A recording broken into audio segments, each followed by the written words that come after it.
Hello everyone. आज का हमारा जो वीडियो है वो है orientation in other ring systems. ये टॉपिक बताने से पहले मैं आपको बता दूं कि ये जो टॉपिक है वो electrophilic substitution reactions in aromatic compounds की ही सीरीज़ का अगला टॉपिक है। एरोमेटिक कंपाउंड्स में जो बेसिक एरोमेटिक कंपाउंड बेंजीन है उसमें जितनी भी इलेक्ट्रोफिलिक सब्स्टिट्यूशन रिएक्शंस होती हैं, जैसे कि नाइट्रेशन है, सल्फोनेशन है, हेलोजिनेशन है, फ्रीडल क्राफ्ट एल्काइलेशन है, एसाइलेशन है, ये सभी रिएक्शंस एक ही मैकेनिज्म से होती है, एरेनियम आयन मैकेनिज्म, जिसका डिस्कशन मैंने इस चैनल के सबसे पहले बनाए हुए 3 वीडियोस में कर दिया है। तो बेंजीन की जितनी भी इलेक्ट्रोफिलिक सब्स्टिट्यूशन रिएक्शंस हैं वो सारी उन 3 वीडियोस में आपको मिल जाएंगी। उसके बाद कुछ 30-35 वीडियो छोड़कर 30 वीडियो आई थिंक छोड़कर जो नेक्स्ट 34वां और 35वां वीडियो है वो आपको बताएगा कि बेंजीन पर यदि पहले से कोई एक सब्स्टिट्यूएंट लगा हुआ हो तो ओरिएंटेशन एंड रिएक्टिविटी क्या होगी। यानी कि बेंजीन को अगर छोड़ दें और टॉलुइन देखें या नाइट्रोबेंजीन देखें या बेंजोइक एसिड देखें, एनिलीन देखें, फिनोल देखें, तो इन सब में बेंजीन रिंग के ऊपर पहले से कोई ना कोई सब्स्टिट्यूएंट लगा हुआ है, यानी कि मोनो सब्स्टिट्यूटेड बेंजीन है ये सब के सब।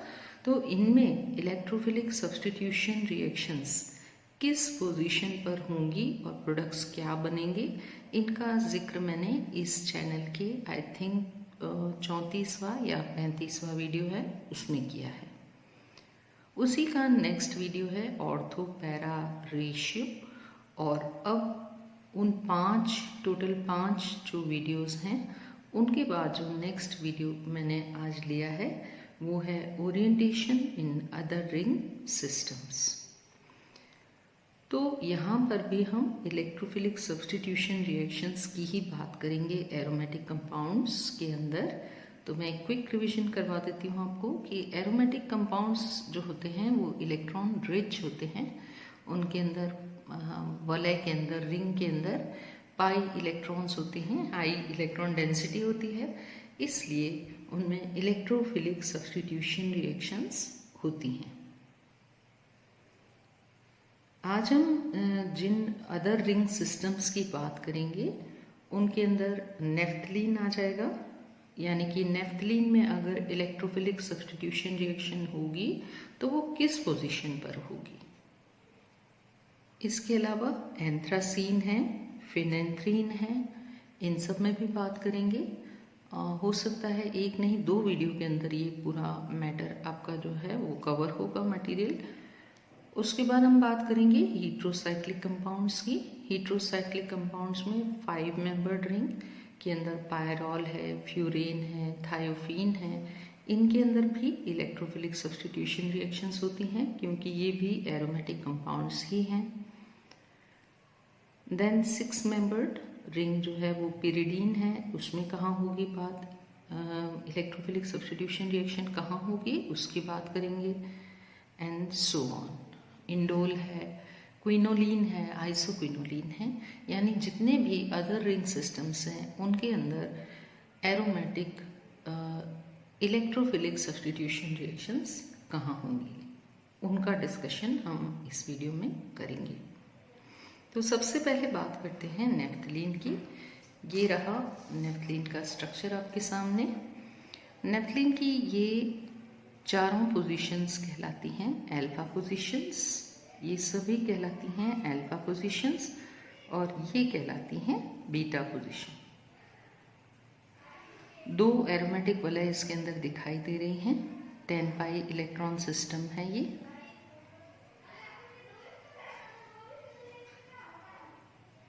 जब इस पर इलेक्ट्रोफाइल का अटैक होगा तो 2 ही पॉसिबल जगह हैं, या तो चारों में से किसी एक अल्फा पोजीशन पर अटैक हो जाए और या फिर चारों में से किसी एक बीटा पोजीशन पर अटैक हो जाए।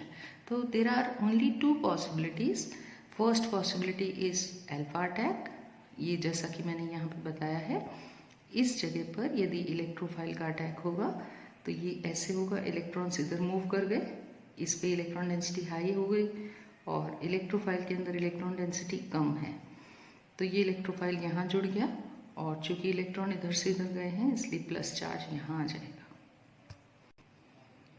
ये जो आपका एरेनियम आयन बना है, इसका एक और रेजोनेटिंग स्ट्रक्चर बन सकता है जो कि आपके सामने है। कैसे बनेगा ये इस तरह से, ये इलेक्ट्रॉन इधर मूव कर गए, प्लस चार्ज इधर मूव कर गया। यदि ये बीटा अटैक होता है, मान लीजिए इलेक्ट्रोफाइल जो है वो अल्फा पर अटैक ना करके बीटा पर अटैक करता है, तो बीटा पर अटैक करते समय ये इलेक्ट्रॉन मूव कर जाएंगे इधर, तो यहाँ आ जाएगा प्लस चार्ज और इलेक्ट्रॉन डेंसिटी यहाँ हाई हो गई, इसलिए इलेक्ट्रोफाइल का अटैक यहाँ होगा और ये बन गया। नाउ ये जो एरेनियम आयन बना है, इसकी कोई और रेजोनेटिंग स्ट्रक्चर बननी पॉसिबल नहीं है, केवल एक ही इसका स्ट्रक्चर बनेगा। तो हमने ये देखा कि अल्फा अटैक से जो इंटरमीडिएट बन रहा है उसमें 2 रेजोनेटिंग स्ट्रक्चर्स पॉसिबल हैं और बीटा अटैक से जो इंटरमीडिएट बना है उसमें केवल एक स्ट्रक्चर पॉसिबल है। और हम जानते हैं कि जिसके जितने ज़्यादा रेजोनेटिंग स्ट्रक्चर्स होते हैं वो उतना ही ज़्यादा स्टेबल होता है। तो इंटरमीडिएट इन दोनों में से कौन सा स्टेबल हुआ? अल्फा अटैक वाला। इसलिए जब फाइनल प्रोडक्ट बनेगा तो अल्फा प्रोडक्ट बनेगा, यानी कि हमारी इलेक्ट्रोफिलिक सब्स्टिट्यूशन रिएक्शन की जो लास्ट स्टेप होती है उसमें आपका H आयन निकल जाता है अपने इलेक्ट्रॉन यहीं छोड़कर, और जहाँ से आपका H निकला है वहीं पर आपका Y यानी कि नया इलेक्ट्रोफाइल जुड़ जाता है और आपको मिला अल्फा प्रोडक्ट। तो नेफ्थलीन में अल्फा प्रोडक्ट जो है वो प्रेफरेबल होता है बीटा की बजाय। तो वैसे तो अल्फा प्रोडक्ट जो है वो डोमिनेटिंग होता है, यही ज़्यादा बनता है, प्रेफरेबल यही होता है, but under certain conditions substitution at beta position predominates, यानी कुछ कंडीशंस में बीटा पोजीशन वाला जो प्रोडक्ट है वो ज़्यादा बनता है। इसका एक एग्जांपल मैं आपको बताती हूँ। जैसे कि सल्फोनेशन जब हम नेफ्थलीन का करवाते हैं तो अगर ये सल्फोनेशन 80 डिग्री पर करवाया तो अल्फा नेफ्थलीन सल्फोनिक एसिड बनेगा, और यही सल्फोनेशन यदि 160 डिग्री पर करवाया तो बीटा आइसोमर बनेगा, यानी बीटा नेफ्थलीन सल्फोनिक एसिड। ऐसा क्यों होता है? पहला रीज़न तो मैंने यही लिख दिया है कि 80 डिग्री पर यानी कि इतने टेम्परेचर पर रिएक्शन जो है वो इक्विलिब्रियम तक नहीं पहुंच पाती है, और हाई टेम्परेचर पर the reaction reaches at the equilibrium. इसको थोड़ा और डिटेल में बताती हूँ। तो बात करते हैं नेफ्थलीन के सल्फोनेशन की। पहला पॉइंट मैंने लिखा है, alpha attack gives an intermediate that is stabilised by 2 resonating structures. जैसा कि मैंने अभी आपको थोड़ी देर पहले दिखाया ही था कि नेफ्थलीन के ऊपर यदि अल्फा पोजीशन पर इलेक्ट्रोफाइल का अटैक हो तो ऐसा इंटरमीडिएट बनेगा जिसकी 2 अनुनादी संरचनाएं, 2 रेजोनेटिंग स्ट्रक्चर्स बनने पॉसिबल हैं। जबकि बीटा अटैक जो है, beta attack gives an intermediate with only 1 structure. ये तो हम पहले ही डिस्कस कर चुके हैं। Now sulphonation of naphthalene at 80 degree Celsius gives 1 naphthalene sulphonic acid, यानी कि इस रीज़न की वजह से, यानी कि इस इंटरमीडिएट की जो संरचना है वो ज़्यादा स्टेबल है, इसकी बजाय इस रीज़न की वजह से 80 डिग्री पर आपको अल्फा प्रोडक्ट मिलता है। अल्फा यानी कि 1 naphthalene sulphonic acid. Now this product is kinetically favoured product. What happens at high temperature? Let's discuss.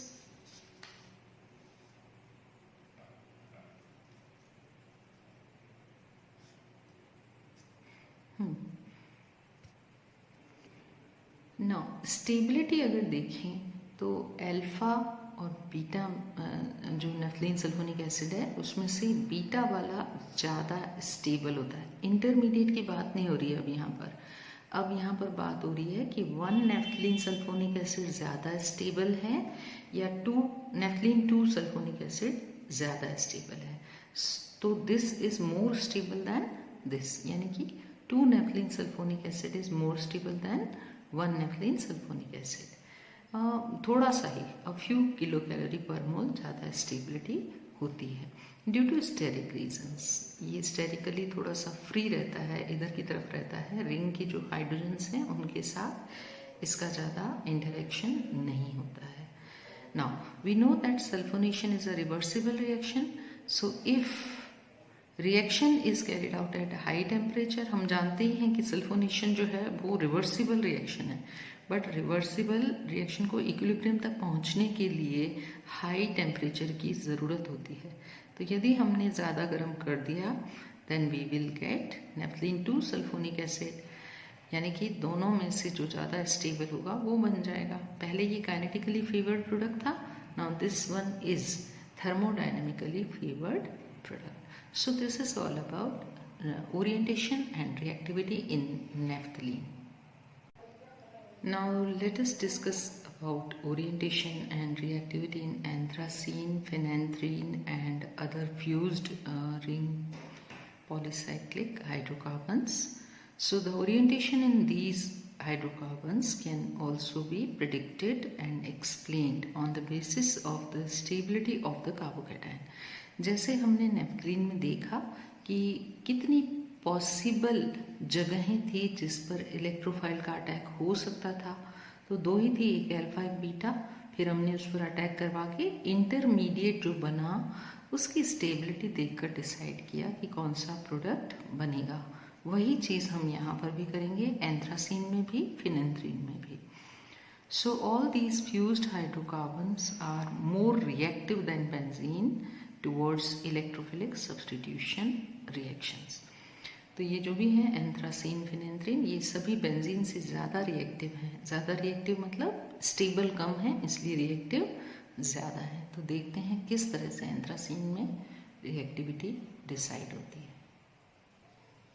ये देखिए आपके सामने एंथ्रासीन का स्ट्रक्चर है। नंबरिंग इसकी इस तरह से होती है 1 2 3 4 देन 5 6 7 8 एंड देन 9 एंड 10।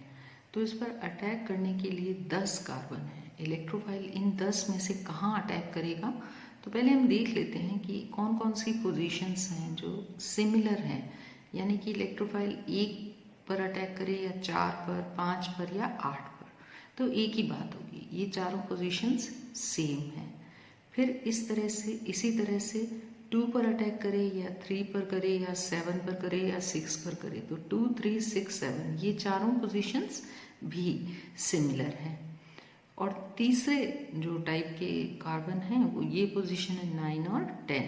तो इसमें इलेक्ट्रोफाइल के अटैक के लिए 3 तरह की जगह हैं, एक तो ये वाली और दूसरी ये वाली और तीसरी ये वाली।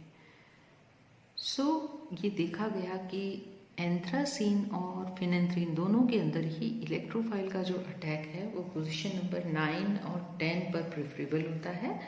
These two are highly reactive positions. तो देखते हैं कैसे। इलेक्ट्रोफाइल का अटैक पहले हमने 9 पर कराया, 9 पर करवाइए चाहे 10 पर, सेम बात होगी। तो ये इलेक्ट्रोफाइल कहाँ से जनरेट हुआ, मान लीजिए ये हमारा रिएजेंट है, रिएजेंट के 2 पार्ट्स हैं, ठीक।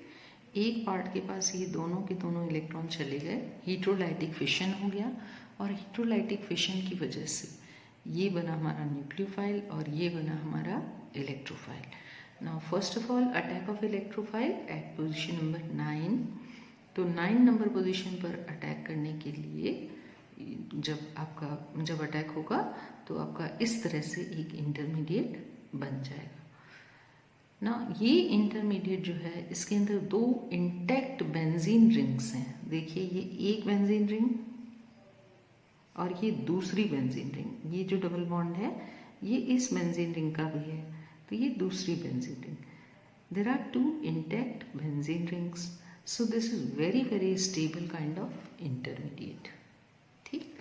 तो एक तो चीज़ ये हो सकती है कि इसमें से नेक्स्ट स्टेप में जो ये सेकेंड पार्ट है ये अटैक करे और हाइड्रोजन को अपनी तरफ खींच ले। हाइड्रोजन अपने इलेक्ट्रॉन यहीं छोड़कर Z के साथ बॉन्ड बना ले और ये निकल जाए, यानी कि ओवरऑल रिएक्शन हुई substitution reaction. 9th number position से एक हाइड्रोजन निकला और उसकी जगह पर एक इलेक्ट्रोफाइल ऐड हो गया, इलेक्ट्रोफिलिक ग्रुप ऐड हो गया। सो दिस इज पॉसिबिलिटी नंबर 1।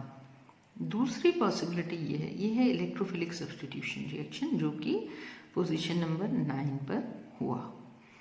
दूसरी पॉसिबिलिटी है कि ये जो Z था ये यहाँ से H ना ले और उसकी बजाय ये जहाँ पर प्लस चार्ज दिख रहा है वहाँ पर खुद ही जाकर जुड़ जाए। तो the product will be like this. Now this is addition product. Addition में क्या होता है, दो चीज़ें ऐड हो जाती है। तो एंथ्रासीन पर ये वाला जो रिएजेंट है ये ऐड हो गया है, तो दोनों के बीच में हो गई एडिशन रिएक्शन। फर्स्ट स्टेप में ये वाला पार्ट ऐड हुआ और सेकंड स्टेप में ये वाला पार्ट ऐड हुआ। तो फर्स्ट स्टेप में E ऐड हुआ, सेकंड स्टेप में Z ऐड हुआ, तो ये हुई एडिशन प्रोडक्ट। ये भी पोजीशन नंबर 10 पर हुआ। 9 और 10 नंबर पोजीशंस जो हैं वो हाईली रिएक्टिव पोजीशंस हैं, और सब्स्टिट्यूशन होगा तो भी इन्हीं में से किसी जगह पर होगा और एडिशन होगा तो भी इन्हीं में से किसी जगह पर होगा। 9 और 10 पर हमने अटैक करवा के देख लिया। अब बची हुई पोजीशन पर भी देख लेते हैं। जैसे कार्बन नंबर 1 पर अगर अटैक करवाते हैं तो ये इंटरमीडिएट बनता है, और कार्बन नंबर 2 पर जब अटैक करवाते हैं तो ये इंटरमीडिएट बनता है। दोनों ही इंटरमीडिएट्स के अंदर हम देख रहे हैं कि एक इंटैक्ट नेफ्थलीन रिंग बच रही है, और इसमें भी आप देखिए नेफ्थलीन रिंग बच रही है। पहले हमने देखा था कि 2 बेंजीन रिंग्स बच रही थी, तो एक बेंजीन रिंग की रेजोनेंस एनर्जी थी 151 किलो जूल पर मोल, तो 2 की हुई 302 किलो जूल पर मोल। अब यहाँ केवल एक नेफ्थलीन रिंग है और नेफ्थलीन की जो रेजोनेंस एनर्जी है वो होती है 255 किलो जूल पर मोल। तो इसकी रेजोनेंस एनर्जी उस इंटरमीडिएट से कम है जो हमने पहले बनाया था। सो वी कैन से कि वो वाला इंटरमीडिएट जो पोजीशन नंबर 9 और 10 पर इलेक्ट्रोफाइल के अटैक से मिला था, पोजीशन नंबर 9 पर हमने करवाया था इलेक्ट्रोफाइल का अटैक, तो वो इंटरमीडिएट ज़्यादा स्टेबल है इन दोनों की अपेक्षा या इन दोनों के कंपैरिजन में। So therefore in anthracene the electrophilic substitution takes place at position number 9 and 10. Now let's see electrophilic substitution reaction in phenanthrene. Phenanthrene में भी पोजीशन नंबर 9 and 10 ही ससेप्टिबल है अटैक के लिए, तो जब भी इलेक्ट्रोफाइल का अटैक होगा it will be on position number 9 and 10. So this is all about naphthalene, anthracene and phenanthrene. In my next video I will be discussing electrophilic substitution reactions in heterocyclic compounds. Thank you so much.